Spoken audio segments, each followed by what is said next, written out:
আমাদের বাংলাদেশের একজন বুজুর্গ আলেম আছেন, হযরত মাওলানা মুফতি নজরুল ইসলাম কাসিমি দামাত বারাকাতুহুমুল আলিয়া। আপনারা ওনার বয়ান শুনে দেখেন কি মজাদার বয়ান। তো উনি বলছেন যে আমি দীর্ঘ ৩৫ বছর যাবত সারা পৃথিবী, সারা ইউরোপের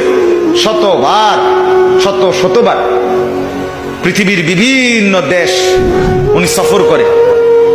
উনি এমনি তো ব্যক্তিগতভাবে পৃথিবীর সব অনেক অগণিত দেশ উনি সফর করছেন, করে থাকেন সব সময় এখনো। তো উনি বলেন আমার এই ৩৫ বছরের জীবনে আমি এই পাঞ্জাবি টুপি পরা অবস্থা ইউরোপের, আমেরিকা, ইটালি, লন্ডন, এই সমস্ত দেশে অগণিতবার এক রাজ্য থেকে আরেক রাজ্য, এক দেশ থেকে আরেক দেশ গেছি, যাচ্ছি। কিন্তু আমি উনি বলেন আমি নিজ চোখে দেখছি, বারবার শতবার আমি নিজে ওনার বয়ান শুনছি, আমি শতবার দেখছি আমার এই পাঞ্জাবি টুপি পরা চেহারা, দাড়িওয়ালা, আর আমার পাসপোর্টের মধ্যে লেখা আছে ধর্ম ইসলাম। এই কারণে আমার ধর্ম আর আমার পোশাক আমার সাথে মিল আছে, যেন কোন এয়ারপোর্টে কোনোদিন আমার 2 মিনিটের জন্য জিজ্ঞাসাবাদের জন্য দেরি করায় নাই। কিন্তু আমার সাথে গেছে মুসলমান পরিচয়ধারী জেনারেল মানুষ, ক্লিন শেপ, হ্যাঁ, সম্পূর্ণ ওয়েস্টার্ন ইউরোপিয়ানদের মতো চেহারা সুরত। হযরত নিজে বলছেন এমনও ব্যক্তি আছে পাসপোর্টে তো লেখা ধর্ম ইসলাম, চেহারা সুরতে ইসলামের কোনো নমুনা নাই।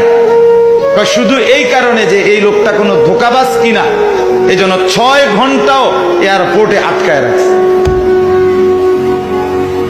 আমি অসংখ্যবার উনি বলছে আমি দেখছি। কারণ এটার পরিচয় আর এটার লেবাস কি বলে না, সেম বলে না। কিন্তু ওই বেটার ধর্ম লেখা ইসলাম, লেবাস পোশাকেও বলে এটা কি, এটাই সুন্দর, এটাই স্বাভাবিক, এটাই সাবলীল। আমরা এই যে যারা, আপনারা কেউই কাফের বেঈমানের মতো আরো যদি সাজেন, একেবারে যদি সবার সামনে খাড়াইও মতেন,